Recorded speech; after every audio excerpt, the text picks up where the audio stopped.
Rami of the Dead Tide. For 1, a blue, and a black, we have a 1/4 Merfolk Wizard. We can tap Rami to exile cards from our graveyard equal to the number of opponents we have. Target creature in your graveyard gains Encore until end of turn. The Encore cost is equal to its mana cost. Exile the creature card and pay its mana cost. For each opponent, create a token copy that attacks that opponent. This turn, if able, they gain haste. Sacrifice them at the beginning of the next end step. Activate this only as a sorcery. So it's really important that we're going to be filling our graveyard with cards like Deranged Assistant and Stitcher's Supplier. We can mill a card when we tap Deranged Assistant and we gain a colorless mana, which is going to help us ramp, and it's going to fill our graveyard. Stitcher's Supplier, when it enters the battlefield and when it dies, we get to put the top 3 of our library into our graveyard. So any creatures that have an ETB are going to be insane in this deck with cards like Plaguecrafter. If we make 3 copies of these, each player has to sacrifice 3 creatures or planeswalkers, and if they can't, they have to discard 3 cards. And this is just for 3 mana. Muldrifter, when it enters the battlefield, we get to draw 2 cards. If we have 3 copies, we're going to be drawing 6 cards. Massacre Worm. For 6 mana, it normally gives creatures our opponents control -2/-2. If we have 3 copies, that's -6/-6, and if their creatures happen to die, they're losing 6 life for each creature. That is super mean. We have Sepulchral Primordial for 5 and 2 black. For 7 mana, when it enters the battlefield, we can grab a creature from our opponent's graveyard, and normally it's just 1 creature. If we have 3 copies, we're grabbing 3 creatures from each opponent's graveyard. Now that is value. And last, I want to talk about Grey Merchant of Asphodel. For 5 mana, when it enters the battlefield, normally each opponent loses X life, where X is our devotion. If our devotion is 10, for example, they would each lose 10 life and we would gain 30. Well, if we have 3 copies of Grey Merchant of Asphodel, they're each losing 30 life, assuming we have 10 devotion, and we're gaining 90 life. That is insane, and this is one of the newer commanders that came out from Commander Legends. This is a fun one. Next, we're talking about Braid's Conjurer Adept. For 2 and 2 blue, it's a 2/2 human wizard. At the beginning of each player's upkeep, that player may put an artifact, creature, or land from their hand onto the battlefield. So if we need to, we can put a land on our battlefield during our upkeep, and that's not going to count for our land for turn, so we can essentially ramp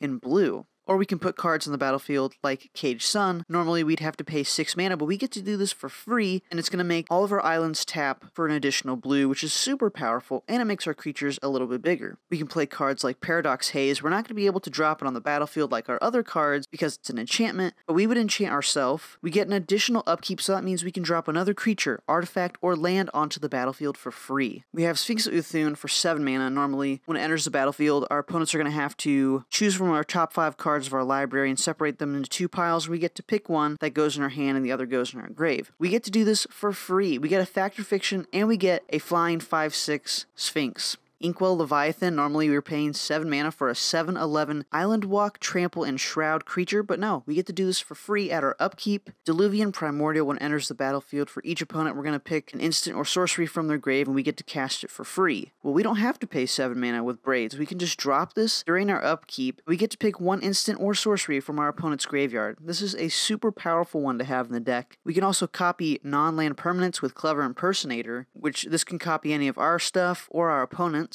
We have Tidespout Tyrant. Normally it's 8 mana to cast this. Whenever we cast a spell, we can return target permanent to its owner's hand. The key word is permanent, so that means that could be our opponent's lands if we really wanted to. I wouldn't recommend that, but it can be some huge threat that they have on the battlefield. And last, I want to talk about It That Betrays. This is a 12 mana Eldrazi. It's an 11/11 with Annihilator 2, which means when it attacks, the defending player has to sacrifice 2 permanents. Whenever an opponent sacrifices a non-token permanent, put that card onto the battlefield under your control. If you really want to have a mean card in Braids, I recommend this one. Next, we're talking about Damia, Sage of Stone. For 4 green, blue, black, it's a 4/4 Gorgon Wizard with Death Touch. Skip your draw step. At the beginning of your upkeep, if you have fewer than 7 cards in your hand, draw equal to the difference. So it's very important that we have no cards or very little cards in our hand because we're going to be drawing a lot. So we have cards like Azusa, Lost But Seeking. We can play 2 additional lands on each of our turns, so we're just dropping our lands onto the battlefield, getting them out of the way so we can draw even more cards. Same with Burgeoning. It's 1 green, it's an enchantment. When an opponent plays a land, we can actually put a land onto the battlefield, so we're not playing it, and we get to put it from our hand. So again, we're emptying all those lands out of our hand. We have cards like Cultivate and Kodama's Reach. They're going to help us ramp. We're getting lands into our hand. Underrealm Lich. So you know all those cards we're drawing from Damia? Instead, we're going to look at the top 3 of our library, put 1 in our hand and the rest into our grave. This is like scrying 3, and we actually get to draw 1, and the rest go in our grave. This is a really powerful card to have in Damia, as well as Limdul's Vault. So long story short, we're looking at the top 5. If we don't like like it, we put it on the bottom, and we keep doing this, and we're paying life for each time we do that. When we're finally like, okay, we're going to keep the top 5,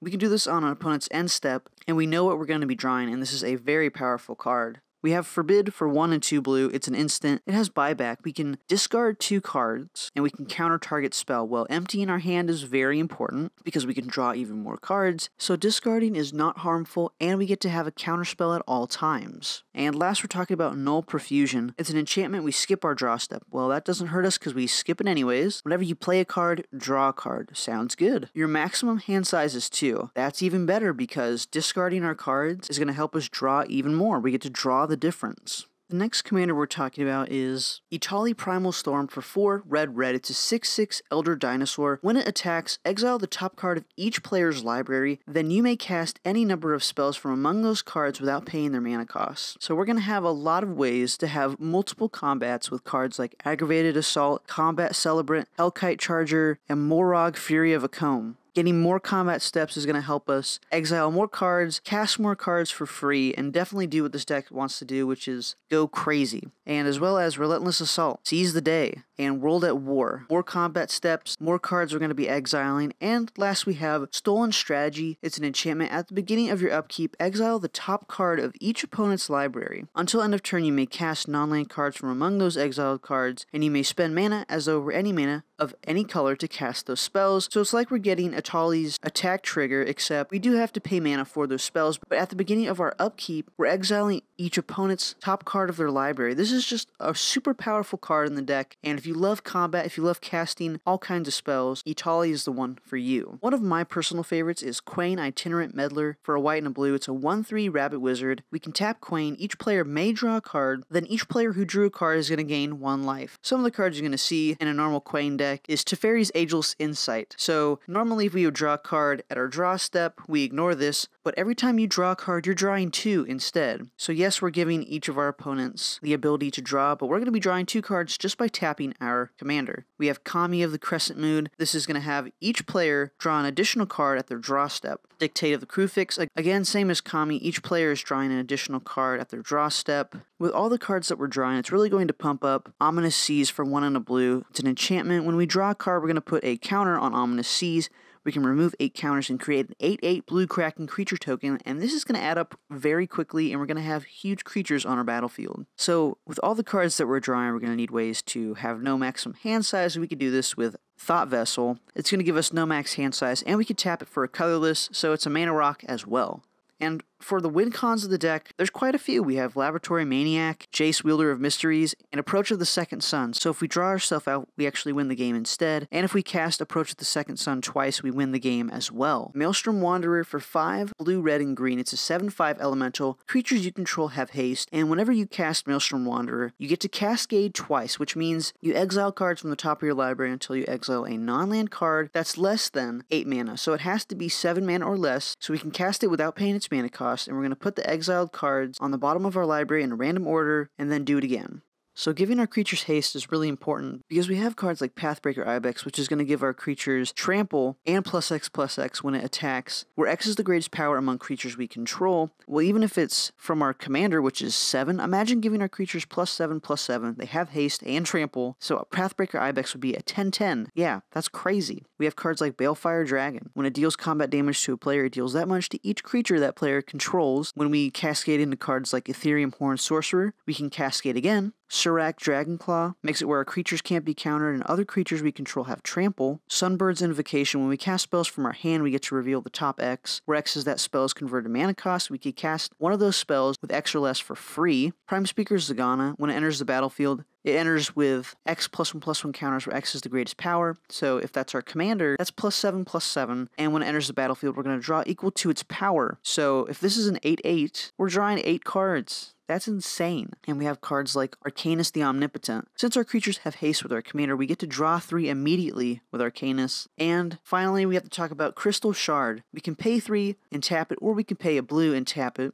So we're going to use that blue for sure. We can return target creature to its owner's hand unless its controller pays 1. But we're going to target our commander, and we're not going to pay the 1. And so that way we can keep cascading twice as long as we have that 8 mana. This is super powerful, and this is a really fun deck, and I have to recommend it to you. Next, we're talking about Morophon. For 7 colorless mana, we have a 6/6 shapeshifter, and it's a changeling, so it's every creature type, which is very important. When it enters the battlefield, we're going to choose a creature type. Spells of the chosen type you cast cost white, blue, black, red, green, less to cast. This effect reduces only the amount of colored mana you pay. Other creatures you control of the chosen type get +1/+1. So when playing this deck, you want to make sure you focus on a creature type. We can really promote that with cards like Herald's Horn, Vanquisher's Banner, and Urza's Incubator. So when we choose that creature type, we're going to be making them cost less. They get +1/+1. We draw a card when we cast spells of that chosen type. And at our upkeep, we can look at the top card. If it's that card, we get to put it in our hand. We can actually make our spells free. Cards like Joda, Archmage Eternal, and Fist of Suns. So there's a replacement effect going on. So they say you may pay white, blue, black, red, green rather than the mana cost for the spells that you cast. Well, Morophon says it costs white, blue, black, red, green less. So what happens is we choose to pay white, blue, black, red, green. I'm not going to get tired of saying that, are I? And then with Morophon, it then costs white, blue, black, red, green less. So we're paying 0 for those spells, and it's really powerful. We also have a board wipe, Kindred Dominance. You can choose a creature type, hopefully the creature type that we are choosing. You can destroy all creatures that aren't that chosen type. Kindred Discovery. When it enters the battlefield, we choose a creature type. Whenever a creature you control of the chosen type enters the battlefield or attacks, we're drawing cards. And last, I want to talk about Farseek. It doesn't really seem too exciting, but it is very important that we have the right mana to cast our spells if we don't happen to have Fist of Suns or Joda Archmage Eternal. So if you love creature tribal, this is one I have to recommend. Rubinia Soulsinger for 2 green, white, and blue. It's a 2/3 fairy. You may choose not to untap Rubinia during your untap step. We can tap Rubinia, gain control of target creature for as long as you control Rubinia, and Rubinia remains tapped. So this is going to be all about stealing our opponent's creatures, and we can actually permanently steal them with cards like Conjurer's Closet and Deadeye Navigator, because when they're exiled, they come back under our control, and then they're permanently ours. Unless our opponents say cards you own, that will get around cards that we control. We also have cards like Willbreaker. If we happen to target one of our opponent's creatures, we gain control of them for as long as we control Willbreaker. We can untap our commander with 1,000-Year Elixir, just for 1 mana. We can also sacrifice our opponent's creatures with Jalira Master Polymorphist, and that means we're going to reveal cards from our library until we reveal a non-legendary creature from our library. We can put that on the battlefield, and we're just using our opponent's creatures to get benefit from that. Illusionist Bracers, we can get twice as many creatures with our commander. Glaring Spotlight's going to make it where our opponent's creatures don't have hexproof, so we can actually target them.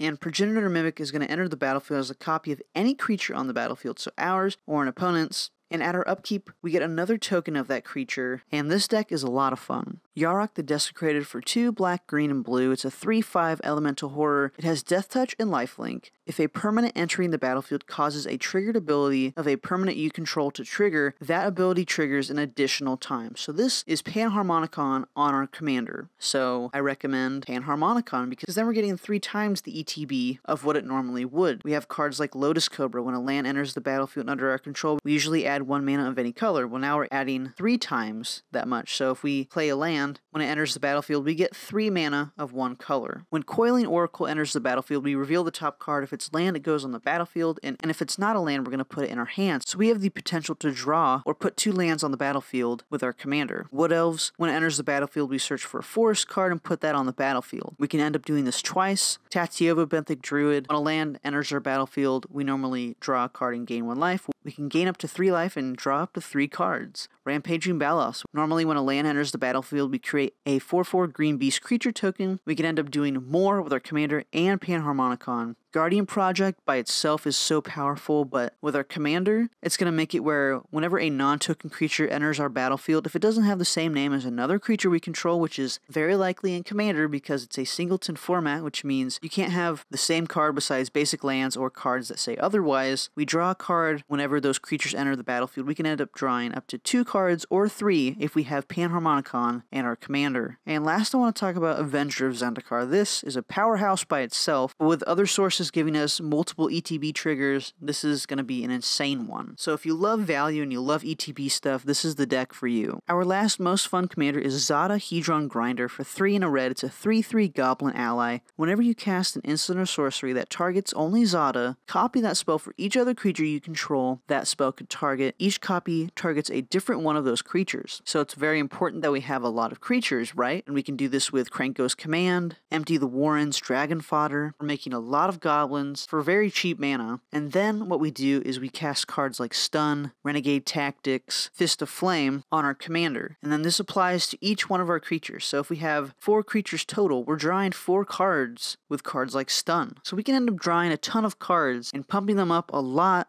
and actually winning the game with Fists of Flame. If we have 8 creatures, we draw 8 cards, and our creatures get +1/+0 for each card we've drawn this turn. If we had drawn 8 cards or more, they're getting +8/+0, or however many we drew. This is another fun commander to play and has lots of value. If you love drawing cards, this is the perfect commander for you. Vega wants to find ways to draw cards by casting spells anywhere other than our hand. So we really take advantage of this with cards like Future Sight. This allows us to play the top card of our library, and so this is going to be able to trigger our commander. We're going to be able to draw cards whenever we play those cards by casting them, so lands aren't going to count. And same thing for Magus of the Future. This is the same thing as Future Sight, but on a creature. And if we're not able to cast spells from the top of our library, there's also cards that we have that have Flashback, Foretell, and Retrace. These allow us to cast our spells from our graveyard or from exile, triggering our commander. And since we're drawing so many cards, cards like Island Sanctuary is a great way for us not to take combat damage. We can skip our draw step, and until our next turn, only creatures with Flying and Island Walk are going to be able to attack us. And since we have so many instants and sorceries, Cast Through Time is an amazing enchantment for the deck. Instants and sorceries that we're going to cast have rebounds. This means we exile them as it resolves, and then at our next upkeep, we get to cast them for free. So this will trigger our commander, and we get free spells. So if you love taking advantage of casting spells anywhere other than your hand, try out Vega. Next, we're talking about the biggest and the baddest Jarl around. It's Storvold, Frost Giant Jarl. It costs 7 mana to cast Storvold. It also has Ward 3, and all of our other creatures now have Ward 3. This means if a player wants to target one of our creatures, they have to pay an additional 3 mana to do so. So cards like Swords to Plowshares is normally a great removal spell. Well, now they're going to have to pay a white and 3 colorless to be able to target one of our creatures. Whenever Storvold enters the battlefield or attacks, we get to choose one or both of these sweet abilities. Target creature has base power and toughness 7/7 or 1/1, and this is until end of turn. So how we take advantage of changing our creature's power and toughness, or even our opponents, are cards like Champion of Lambholt. Creatures with power less than Champion of Lambholt can't block creatures you control. When we make this a 7/7, our opponents can't block our creatures if they have less than 7 power. That is insane. Or even Cold-Eyed Selkie. When it deals combat damage to a player, we draw that many cards. Normally it's 1, but now it's going to be 7 cards when we deal combat damage. Cultivator of Blades, another great one to deal damage. Whenever it attacks, you may have other attacking creatures get +X/+X, where X is Cultivator of Blades power. Well, if we make this a 7/7, all of our other creatures get +7/+7. We also have unblockable creatures like Slitherblade and Triton Shorestalker. When we make them a 7/7, that's 7 damage our opponents cannot block with. Master Biomancer. Each other creature enters the battlefield with a number of additional +1/+1 counters on it equal to its power, and it's going to be a mutant in addition to its other types. This becoming a 7/7 will make our creatures enter the battlefield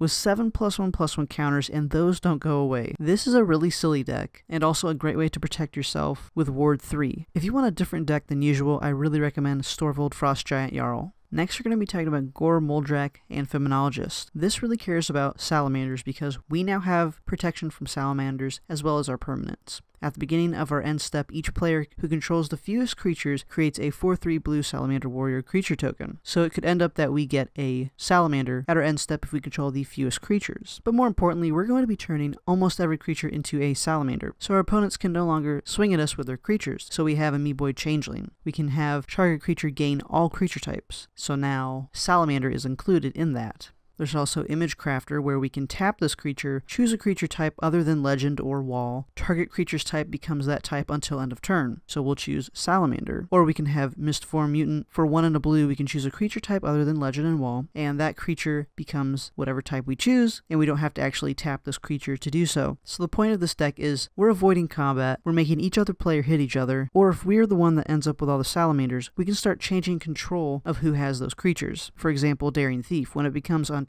we can exchange control of target non-land permanent we control with another permanent opponent controls that shares a card type with it. So we can exchange our Salamander for someone's Avenger of Zendikar or whatever amazing creature they may have. Kiora Behemoth Beckoner. Whenever a creature with power 4 or greater enters the battlefield under our control, we get to draw a card. So for 3 mana, we get this really neat Planeswalker, and whenever we have the fewest amount of creatures with our commander out, we make that 4/3 Salamander. So we'll get to draw a card whenever that enters the battlefield. Some group hug theme to it, so we have Heartwood Storyteller and Dictate a Crewfix. Whenever a player casts a non-creature spell, each of that player's opponents may draw a card. Dictate of Crewfix makes it where each player draws an additional card at their draw step. So again, another fun deck for you to choose from if you want a weird type of make as many salamanders as you can and make your opponent's creatures salamanders as well. Next up is Lonis Cryptozoologist. This really cares about clue tokens. Whenever a non-token creature enters the battlefield under our control, we're going to investigate, and this makes a clue token. We can pay 2 and sacrifice it to draw a card, or we can tap our commander and sacrifice X clues, and this is going to make it where target opponent reveals the top X cards of their library. We can put any non-land permanent with mana value X or less from among them onto the battlefield under our control. That player puts the rest on the bottom of their library in a random order. What's really neat is that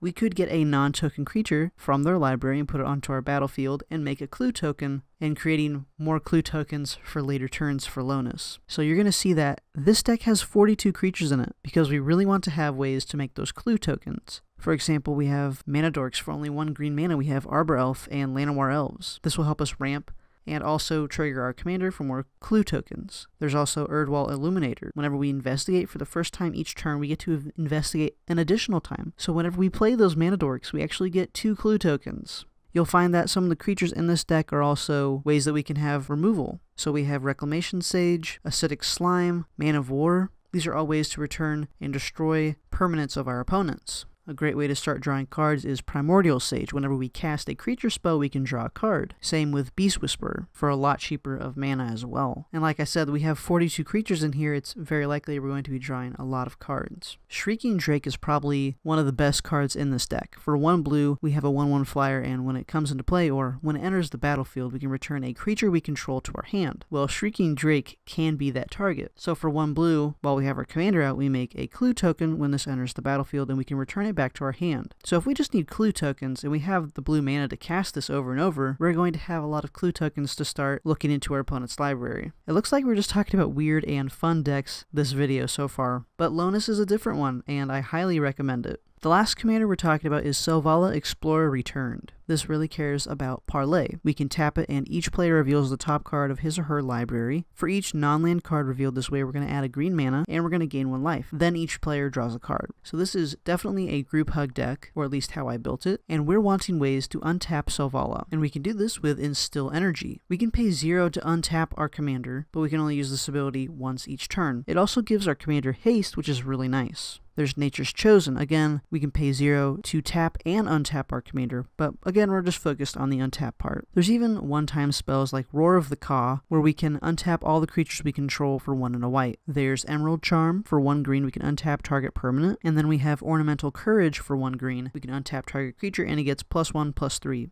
So we're drawing a bunch of cards. So cards like Solitary Confinement is a great way for us to be protected because we skip our draw step. That is no problem at all because we draw with our commander, we prevent all combat damage dealt to us, and we have Shroud. That is super helpful. Again, I said it was a group hug deck, so we're going to see cards like Rites of Flourishing. There's Horn of Plenty. Whenever a player plays a spell or casts a spell, they can pay 1 mana, and if they do, they get to draw a card at the end of their turn. And then we see Heartwood Storyteller again, as well as Arbiter of Nullridge. Whenever this comes into play or enters the battlefield, each player's life total becomes the highest life total among all players. And finally, how we're going to win the game is with Approach of the Second Sun. Since we're drawing so many cards, it's really easy for us to win the game with this card because we only have to cast it twice. Mariek Re-Barret.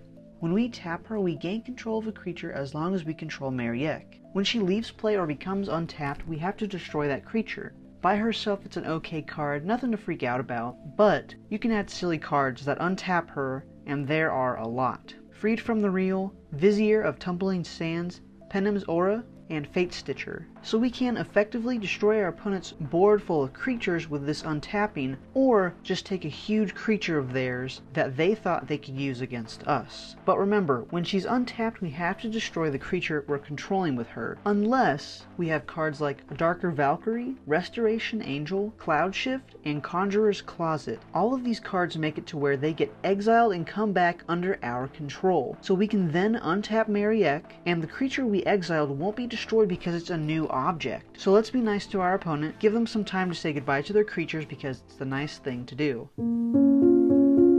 Next up for stealing our opponent's creatures is Brian's Stoutarm. He has lifelink and we can pay a red and tap him to sack another creature, and he deals damage to a player for whatever the creature's power was. Now, we could sacrifice our creatures, but I'd rather sacrifice my opponent's creatures. Now you're probably thinking, you can't sacrifice an opponent's creature, you have to control them. Well, let's talk about how we get control of them. Captivating Crew, Zealous Conscripts, Molten Primordial, and Act of Treason. Once we have control of our opponent's creatures, we can then sacrifice them and hit our opponents. Or, if we need to hold on to their creatures, we have a Darker Valkyrie, Luminous Broodmoth, Conjurer's Closet, and Cloud Shift. Once we permanently control their creatures after using cards like this, we can always set them up to be sacrificed by Brian with multiple ways to untap him with Thornbite Staff and 1000-Year Elixir. The crazy thing about Thornbite Staff is when a creature dies, we untap the creature it's attached to. So having this attached to our commander Brian, we untap every time we sacrifice a creature.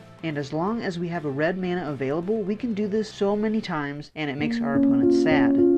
Playing my opponent's spells is my favorite thing to do in Magic, well besides drawing cards. So let's talk about Gonti, Lord of Luxury. When he enters the battlefield, we look at an opponent's top 4 cards of their library, we exile one of them and put the rest randomly on the bottom of their library. So of course I'm going to abuse this ETB with Panharmonicon, Erratic Portal, Conjurer's Closet, and Helm of the Host. All of these cards are insane with Gonti as the target. Being able to repeat his ETB is the key to winning, and it's just fun to play someone else's cards. Helm of the Host gives us more copies of him and they're non-legendary, so every combat we get another Gonti trigger. Another important thing when building this deck is to make a ton of mana. Since we'll be hard casting our opponent's spells, but luckily the mana we make can be any color when casting their spells. This does not count for the abilities the card may make us pay. So let's talk about Magus of the Coffers, Nirkana Revenant, Black Market, and Liliana of the Dark Realm. These cards can really help us when it comes to getting us more mana. And if we ult Liliana, the game's just over. If one swamp of ours can produce 4 black mana, just dump it all into Exsanguinate or Torment of Hailfire. These are mono black staples that end games when we have insane amounts of mana. Next up for playing our opponent's spells is Halden and Paco. When Paco attacks, every player exiles the top card of their library, and Halden lets us cast those non-creature spells. So you can do silly things like extra combat steps to trigger Paco with.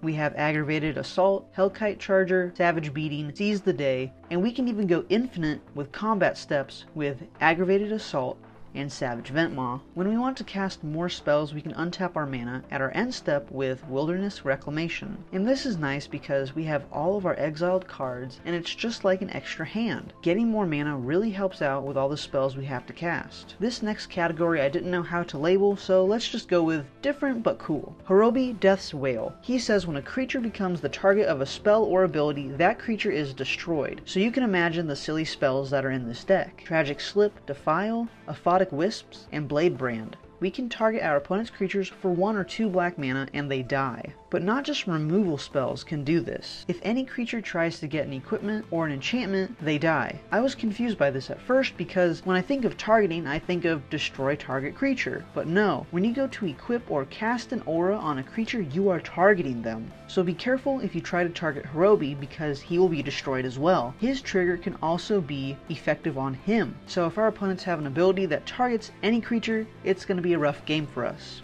Next on Different But Cool, we have Borborygmos Enraged. He costs a lot of mana, but his ability is really cool. When he deals combat damage to a player, we reveal the top 3 cards of our library and put all the lands in our hand, the rest go in our graveyard. But he has this ability. Discard a land, Borborygmos Enraged deals 3 damage to target creature or player. Why this is so cool is because we can literally bolt our opponents by discarding a land. Some great ways to get lands in our hand are Sprouting Vines, Storm Cauldron, Abundance, and Keen Sense. Sprouting Vines has Storm, so we can get a few lands off of this card if we cast cards before this spell. Storm Cauldron is a card I'd recommend you play when you know you can win, because when you get your lands tapped, you have to return them to your hand, but we can always discard them and hit our opponent. The crazy thing about this card is that it affects all players, so our opponents have to be really careful. Abundance and Keen Sense just win us the game, and here's how. With Borborygmos' ability, he's dealing damage, and Keen Sense says, when an enchanted creature deals damage to an opponent, draw a card. Then we go to Abundance. When we draw a card, we choose land or non-land. We will choose land every time. And when we discard a land with Borborygmos' ability, we hit an opponent, draw a card, and we select a land to be drawn again. Our next category is Spells equal damage. Let's talk about Rurik Thar the Unbowed. When a player casts a non-creature spell, our commander deals 6 damage to them. This really discourages players to cast their non-creature spells, like that counter spell your opponent was going to cast. Well, they're going to lose 6 life just to counter a spell. Your deck is really just your creatures doing things non-creature spells would normally do. We have Mana Dorks rather than Mana Rock with Llanowar Elves. We have removal with our creatures rather than removal spells with Reclamation Sage. Card draw from our creatures like Soul of the Harvest. You get the point. Our creatures are self-sustaining and we try not to use any non-creature spells in the deck. Next is Kambal, Console of Allocation. When an opponent casts a non-creature spell, they lose 2 and we gain 2. So naturally we'll play cards that benefit us gaining life, like Sanguine Bond, Cliffhaven Vampire, Defiant Bloodlord, and Epicure of Blood. With all the life gain in the world, we can always one-shot our opponents with Aetherflux Reservoir. And again, 2 life adds up over time, and our opponents may just not realize it in time before we win the game, with Test of Endurance and Felidar Sovereign.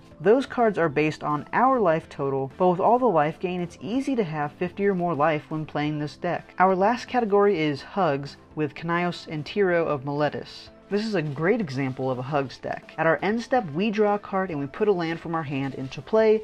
Our opponents can only do 1 of those. This commander can often deter our opponents from killing us or our commander because we have the benefit of our end step trigger. You can expect cards like Rites of Flourishing, Howling Mine, Veteran Explorer, and Magus of the Vineyard. There's just an absurd amount of mana and card draw in a deck like this. I never plan on winning, but that's the fun part about it. Watching your playgroup duke it out and you're on the sidelines supporting the chaos, pretty much if you end up winning, it's a surprise to everyone. Last, we have Selvala, Explorer Returned. When we tap her, she says, each player reveals the top card of their library. For each non-land card revealed this way, add green and you gain 1 life. Then each player draws a card. So of course, I want to abuse her ability with cards like Seeker of Skybreak, Umbral Mantle, 1000-Year Elixir, and Seedborn Muse. Umbral Mantle is really easy to abuse because we get mana through Selvalla's ability, if we at least get 3 non-land cards. This can be easily repeated and draw everyone a huge amount of cards. More on the side of Group Hug, we have cards like Tempt with Discovery, Dictate of Karametra, Eladamri's Vineyard, and Upwelling. The plan with this deck is just to have fun and hope your opponents won't attack you. You really just encourage everyone to hit everyone else except you, and you just keep putting the fuel in the fire. Sithis Harvest's Hand, a commander that only costs 2 mana, and that is so cool and encourages players to cast their commander on turn 2. And this also helps the player understand that they're not just limited to what is in their hand. So why Sithis? Well, Sithis is an awesome way to draw cards. Whenever we cast an enchantment spell, we gain 1 life and draw cards, so enchantment spells are what we want to prioritize in this deck. We can ramp in this deck and draw cards when we do, from our commander. Ramping is going to help us get ahead in the game, and helps us get bigger spells a lot faster than our opponents. So getting more mana and card draw is great for the deck. And the mana costs for these spells are super cheap, so we'll be able to draw cards for 1 or 2 mana and get an extra mana for the next turn. It's important to protect Sithis because she becomes an easy target with all the great card draw we're getting from her. We can even draw cards from protecting her, and this makes it a lot harder for our opponents to get rid of Sithis. There's also ways to protect Sithis that aren't enchantments. They're still great options and very budget friendly, so as a new player you're not overwhelmed by what you have to spend to be able to have a great game of Magic. If we need to mess with our opponents, we have enchantments that can do so. We can destroy their artifacts, enchantments, or even make their creatures lose their abilities. This is super helpful whenever we need to set back our opponent's creatures or most likely their commander. We do have more than just our commander when it comes to drawing cards, so we can end up playing Whipsilk for 1 green mana and draw 2 or 3 cards, which is very good. Normally we have to spend 4 mana to draw 3 cards. Drawing 3 cards off of 1 mana is a card that is actually banned, and it's blue, and it's worth way more than this deck, so you can see how awesome this deck is at drawing cards. We can win the game by Approach of the Second Sun, which if we cast it 2 times we win the game. Nylea's Colossus. This cares about enchantments entering our battlefield, and since we have a lot of enchantments in the deck, this triggered ability happens a lot. We can double the power and toughness of a creature, and Nylea's Colossus is a great target for this. Wylith and Anawan, these are both going to be decks right out of the box, and this is the ultimate budget option for new players. These decks are at a great price to pick up, and you can always upgrade it and make them even better. I love these because you get two different experiences with them. Wylith Soul of Steel really cares about auras and equipments attached to it when it attacks, so you get more of a Voltron or a one creature matters and deals all the damage feel. Anawan the Rune Thief is all about rogues and going wide, so it's not just about one creature. And this gives our other rogues +1/+1, and whenever a rogue deals combat damage to a player, they mill that many cards, and we can draw a card whenever an opponent mills a creature from this ability. I personally prefer Anawan, but if you want a different experience in your games, I definitely would pick up both of these and see how you like them. Tetsuko Umezawa Fugitive. She makes our creatures with power or toughness 1 or less unblockable, which means that we get to attack our opponents and they have to take the damage. This also works with our commander since she has 1 power. We see a lot of card draw from this deck, but really we rely on our commander. So again, we have ways to protect her, because without her the deck doesn't function the same. We see creatures that draw cards when they deal combat damage to an opponent, so that means they can't be blocked in order for this to happen. There are still a lot of options for drawing cards that don't solely rely on Tetsuko. They still want us dealing combat damage to our opponents, and with 33 creatures in the deck, this is perfect for the deck. We also have creatures with Infect, and Infect doesn't deal combat damage like normal creatures. They deal damage in the form of -1/-1 counters to creatures or Infect counters to players. And a player loses the game whenever they have 10 or more Infect counters, so making these creatures unblockable really helps speed up the game. First up, let's talk about Belb Corrupted Observer. She wants our opponents to lose life, and when they do, we get 2 colorless mana for each opponent. Now our opponent can also benefit from this, but they can only do so when they make one of our opponents lose life, so we're also promoting our opponents to hurt each other. So we really take advantage of Belb's ability with Vicious Conquistador, Pulse Tracker, and Mardu Shadow Spear. When they attack, each opponent loses 1 life, and this will get us 6 colorless mana. And we can get 6 colorless mana on turn 2, which is really good and can get us cards like Steel Hellkite, Conduit of Ruin, or Horizon Stone, which are all great to have, and getting a 5/5 on turn 2 is really silly. Or an artifact that can help us keep our mana if we don't use it that turn, Staff of Nin. This can deal 1 damage to any target when we tap it, and we get an additional card at our upkeep.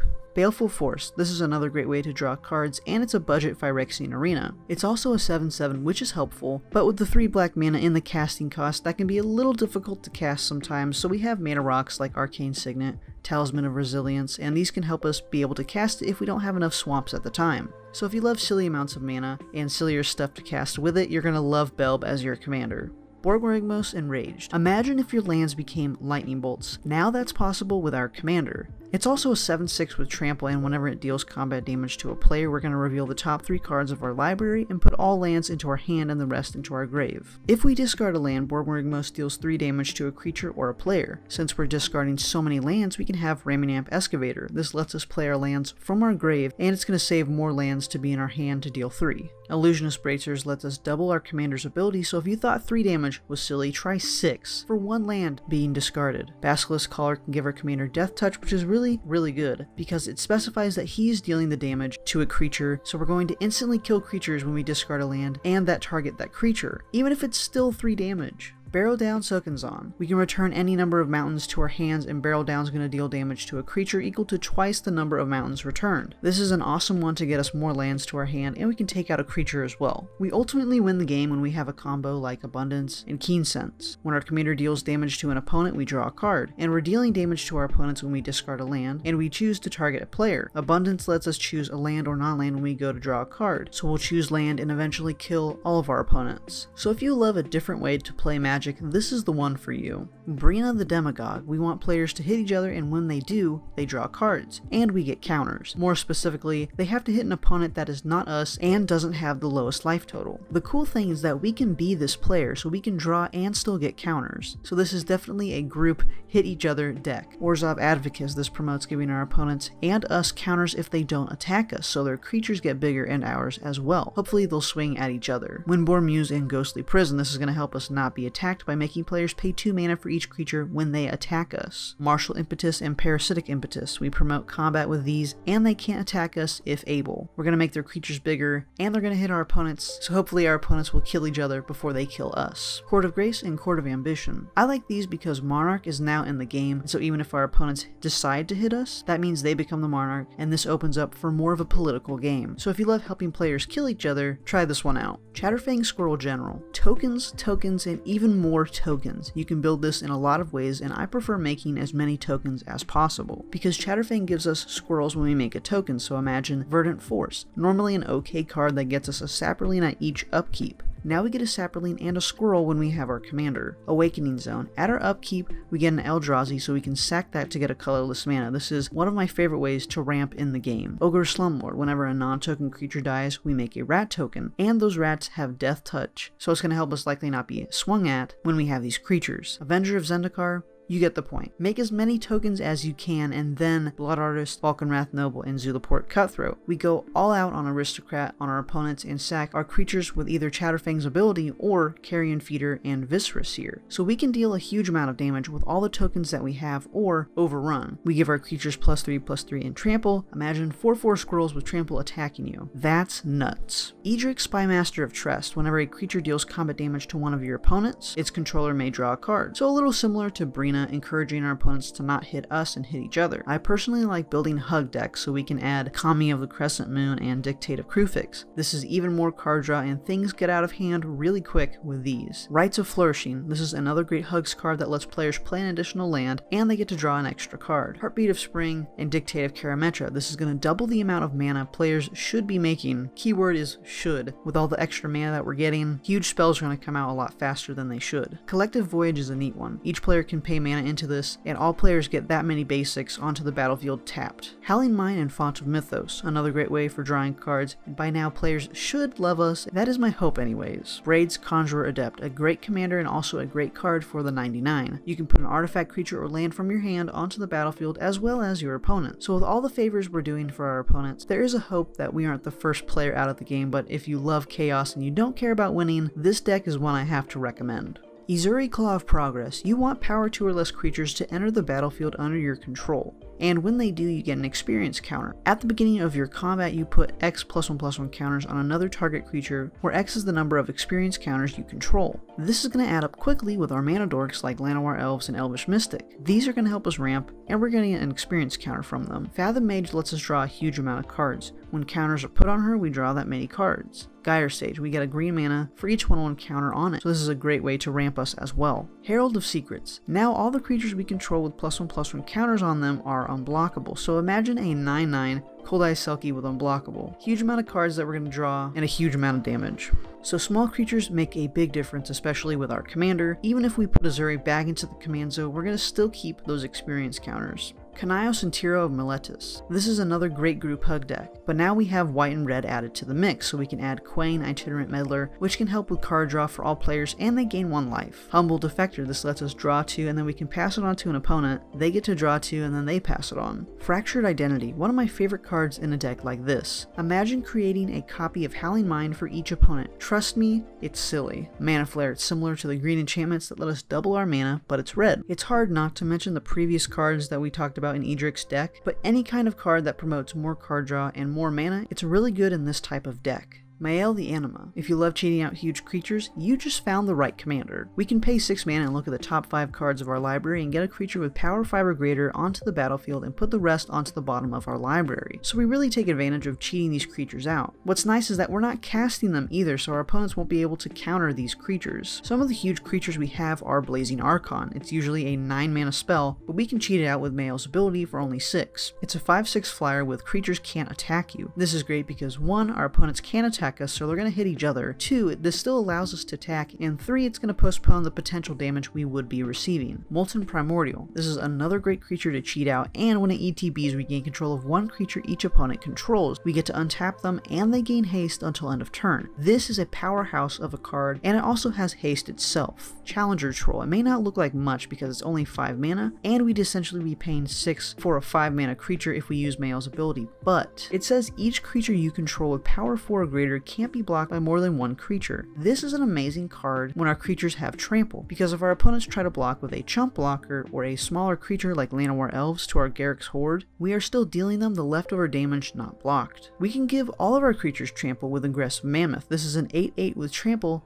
that says other creatures you control have trample. This is a silly card for 6 mana, and normally we don't get this good of a card. Now, besides trample, giving our creatures haste is important as well. Rhythm of the Wild. Our creature spells can't be countered, and non-token creatures we control have Riot, which means they can either get a +1/+1 counter or they gain haste. Giving our creatures haste is very powerful and will definitely help us overwhelm our opponents. So if you love huge creatures and cheating them out, try Mail the Anima. Osgir the Reconstructor. Osgir loves artifacts and wants us to give us twice as many as we should be getting. He also has a nifty sack outlet on him that can give a creature +2/+0 until end of turn, so while we sack artifacts to later get 2 of them, we can hit our opponents in the meantime. With Osgir, we have the potential to cast Sol Ring for 1 mana, tap Sol Ring and get 2 mana, sacrifice it to Osgir, leaving us with 1 mana. Then we use the 1 mana with Osgir's second ability to tap him. We're going to exile Sol Ring from our graveyard, and now we have 4 mana. This is super silly and extremely easy to do things like this with Osgir. Imagine having 2 Mirror Battle Spheres for the same mana spent for 1 of them. We now have 8 mirrors instead of the 4, and when they attack, they're going to deal X damage for however many mirrors we tap for them, so an additional 8 damage when we tap the mirrors. Acre Wellspring. This is a great way to draw cards in the deck. When it ETBs, and when it's put into the grave, we draw a card. So we cast it, it ETBs, we draw a card. We sack it to Osgir, and we're going to draw another card. We use Osgir's ability to bring it back to the battlefield, and we get 2 of them, so we draw 2 cards. We sack the tokens, draw 2 more cards, so potentially 6 cards after all of this is done. Solemn Simulacrum. When it ETBs, we get a basic land onto the battlefield tapped, and when it dies, we draw a card. There's lots of great artifacts for the deck and plenty of options to upgrade it as well. If you love artifacts and abusing that you now get 2 of them for the price of 1,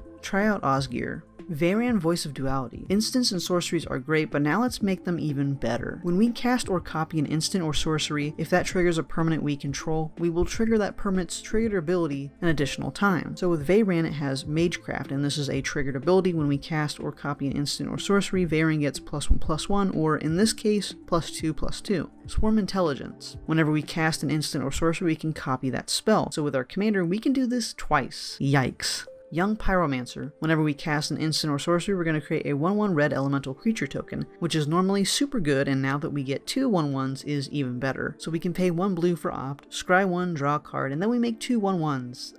This is broken, and I love it. Guttersnipe normally deals 2 damage when we cast an instant or sorcery, and now it's going to deal 4. So again, if we cast a card like Opt for 1 blue mana, we deal each opponent 4 damage. So our commander will likely be a kill on sight commander, so of course we have ways to save Veyran with Negate, Saw It Coming, and Disrupt, which again can trigger our permanents while we're trying to save ourselves or the table from whatever threats there are, because we are definitely not the threat. Stormkiln Artist. Do you love mana? Well, this is how you make mana, and this is how you make silly things happen. We can cast Cerulean Wisp for 1 blue, and target creature becomes blue until end of turn, and we untap it, and we draw a card. This will trigger Stormkiln Artist, and will make 2 treasure tokens, aka 2 mana. So we ramped off of 1 blue mana that drew us a card, and don't forget, this is also triggering our commander in whatever silly permanents we have out as well. My favorite card is Archmage Emeritus. We can cast or copy an instant or sorcery, and we'll draw a card. When we cast Thought Scour, this is going to mill a player for 2, and we draw a card. Then we can draw 2 more cards from our commander, so we literally just cast an Ancestral Recall. Selvala Explorer Returned. For 1 green and a white, we have a 2/4 Elf Scout that has Parlay, which means we can tap Selvala. Each player reveals the top card of his or her library. For each non-land card revealed this way, add green mana to your mana pool and you gain 1 life. Then each player draws a card. So there's going to be a lot of cards that can help us untap our commander with cards like Awakening, Magerite Stone, Seedborn Muse, Sword of the Perunes, and 1000-Year Elixir. By untapping our commander, we're giving everybody more chances to draw more cards, but ultimately we're getting more mana and more life, which can help us be less of a target, and we can live a little bit longer throughout the game. Some of the cards that's going to help us ramp a lot are cards like Collective Voyage and New Frontiers. With Collective Voyage, we have Joined Forces, which means everyone's going to pay X mana, and then everyone's going to search for X basic lands from their library and put it on the battlefield tapped. This is an insane one and a really fun one to use. New Frontiers is pretty much the same thing, except we're the only one paying X mana, so no one else is going to help be able to pitch in to get more basics. Next, let's talk about Kanios and Tiro of Meletis. For a red, green, white, and blue, we have a 2/8 Human Soldier. At the beginning of your end step, draw a card. Each player may put a land from his or her hand onto the battlefield, then each opponent who didn't draws a card. So this commander is really sweet because we're ramping everyone and we're helping them draw cards if they choose not to put a land from their hand onto the battlefield. You're going to find a lot of cards that help everyone produce even more mana with cards like Zerta, Ancient, and Mana Flare. When they tap their land, they're going to be able to produce another mana So we're definitely helping them ramp, and we have cards like Root Reaver Druid. When it enters the battlefield, our opponents have the option to search for 3 basics. If they do, they have to put one of those basics on our battlefield, but everyone's getting ramped, especially us. We have cards like Humble Defector. We can tap Humble Defector to draw 2, and then we're going to pass that on to an opponent, and if they decide to use Humble Defector, they can tap it and give it to another opponent. So we're going to help our opponents draw cards, get a bunch of mana, and because our opponents are drawing a lot of cards, Xyrus the Rithian Storm is really going to be awesome, with whenever an opponent draws a card except the first one they draw on each of their draw steps, create a 1/1 green snake creature token. Whenever Xyrus the Rithian Storm deals combat damage to a player, you and that player each draw that many cards. So it's likely our opponents are going to be able to let us hit them for 3 damage. Then we're going to draw 3 cards each. That is really powerful, and we're getting tokens from them drawing cards, except the first one they get from their draw step. And last, I want to talk about Progenitor Mimic. It can enter the battlefield as a copy of any creature on the battlefield that can be ours or our opponent's. So if they have something kind of spooky,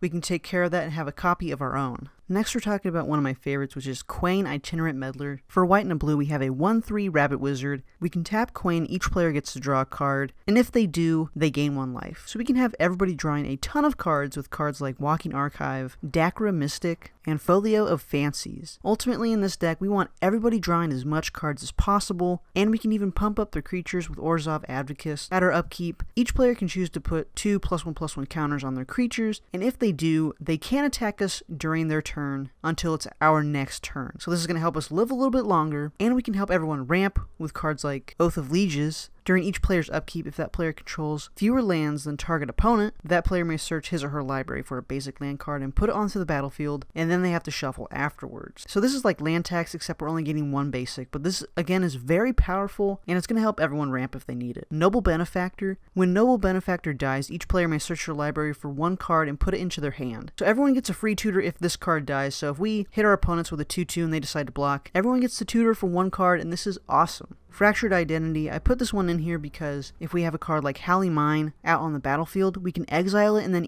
each player gets a copy of that card. So that means everyone's drawing a lot of cards. If we have 4 total players and we exile Halley Mine, we're getting 3 Halley Mines, so we're drawing at least 4 cards at our draw step, which is really powerful. And last, I want to talk about Arbiter of Nullridge. When it enters the battlefield, each player's life total is going to become the highest total among all players. So this is going to help everyone catch back up, and it can save someone so they owe us a favor later. Next, we're talking about Kami of the Crescent Moon. For 2 blue, we have a 1/3 Spirit. At the beginning of each player's draw step, that player draws an additional card. So already our commander is promoting a lot of card draw, so we're going to have cards like Howling Golem. When it attacks or when it blocks, each player draws a card. Windfall. Each player discards their hand, then draws equal to the greatest number of cards a player discarded this way. Well, if we're drawing a ton of cards already, we can ditch our hand and draw even more. We have Skyscribing, which is really interesting because we can pay its cost, X blue, each player draws X cards. Forecast for 2 and a blue, reveal Skyscribing from your hand, each player draws a card. Activate this ability only during your upkeep and only once each turn. So we can either draw an additional card for 3 mana every turn, or we can draw a huge amount by paying its mana cost. Jace Balerin, it's a planeswalker. We can do his +2 where each player draws a card. Or we can have target player draw a card with his -1, or we can even have target player mill the top 20 cards of their library if we really wanted to. But again, I'm just recommending this one because its +2 is going to help it live a little bit longer, and each player is drawing a card. So with all the cards we're drawing, we're going to need a card like Graceful Adept. This is going to have it where we have no max hand size, so we can actually keep all the cards we're drawing. And last I want to talk about is Forced Fruition. This may seem really weird, but whenever an opponent plays a spell, that player draws 7 cards. This is really powerful because they're going to get more options in their hands, right? But also, this could eventually mill them, right? I mean, fast forward 10 turns, they've drawn 70 cards, which is a lot of cards. So there could be a sub-theme of milling going on here with Kami. Next, we're going to be talking about Gahiji Honored One. For 2 red, green, white, we have a 4/4 beast. Whenever a creature attacks one of your opponents, or a planeswalker an opponent controls, that player gets +2/+0 until end of turn. So if our opponents are not hitting us, their creatures are going to get a +2/+0 buff just by swinging at someone else that's not us. So a lot of cards you're going to find in this deck are going to be cards like Windborn Muse and Baird Steward of Argive. This is going to make it where if our opponents really want to swing at us, they're going to have to pay mana to do it, and that's really discouraging them because they don't get their +2 buff for their creatures, and they're going to have to pay mana for each creature attacking us. We're going to be making a lot of tokens with cards like Tempt with Vengeance, Sylvan Offering, Rite of Raging Storm, and Hunted Troll. This is going to make it where our opponents are getting a lot of creatures, so then they can swing at someone else that's not us. They're going to get buffed for it, and someone's going to die really quickly. We can even promote all that damage with Gazella Blade of Gold Knight. If damage would be dealt to us, it's halved, and if damage would be dealt to any of our opponents, it's doubled. So you know that +2, +0 that they're getting for their creatures? In all reality, it's going to be like +4, +0, including the creature's power, which is really insane. And last I want to talk about is Court of Grace. When it enters the battlefield, we become the Monarch. So that means at our end step, we're going to be drawing a card just for being the Monarch. And at the beginning of our upkeep, we get to create a 1/1 white spirit creature token with flying. But if we're the Monarch, we get a 4/4 white angel creature token with flying instead. So this can be a blocker we're going to use or an attacker if we want to use later. And since we're the Monarch, our opponents may want to hit us because they want that extra card draw because they're a little greedy, but again,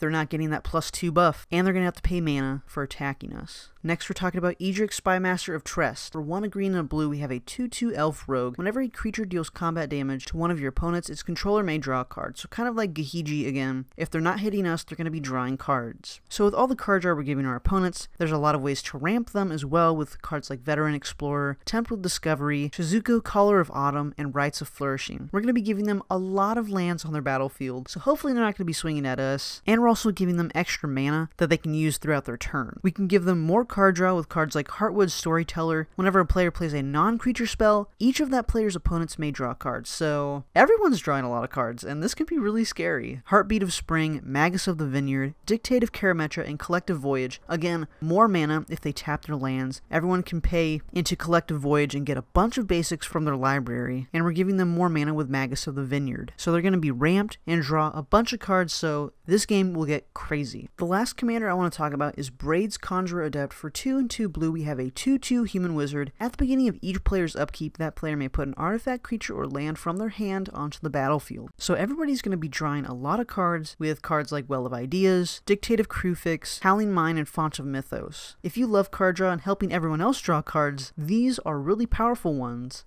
And hopefully by giving our opponents more cards, they won't be targeting us. We have Horn of Greed, where whenever a player plays a land, that player draws a card. So if they are a landfall deck or they really like to play additional lands, this is going to be one that they really benefit off of. Or if we have that red player that just empties their hand really quickly, we have cards like Gear Per Ori. Each player may play an additional land on their turns, and at the beginning of their upkeep, if that player has no cards in their hand, that player may draw 3 cards. Gate to the Aether is sort of like Braids, except they're going to reveal the top card of their library. If it's an artifact, creature, enchantment, or land card, they may put it into play, so that's giving them a free card to put onto the battlefield. Indentured Djinn, when it enters the battlefield, each other player may draw up to 3 cards. We're not getting any benefit out of this, but this is a really powerful one. We're going to be helping everyone draw cards except us. And last I want to talk about Diviner's Spirit. When it deals combat damage to a player, you and that player each draw that many cards. So it's very likely our opponents are going to let us hit them only for 2 damage. We get to draw 2 and they get to draw 2. If you liked this video, you're going to love this playlist. I talk about the MTG EDH community decks, so decks that have been built by creators that you may know of, and decks that you may want to play as well, but you want someone to tell you how it is firsthand. Well, this is the playlist for you.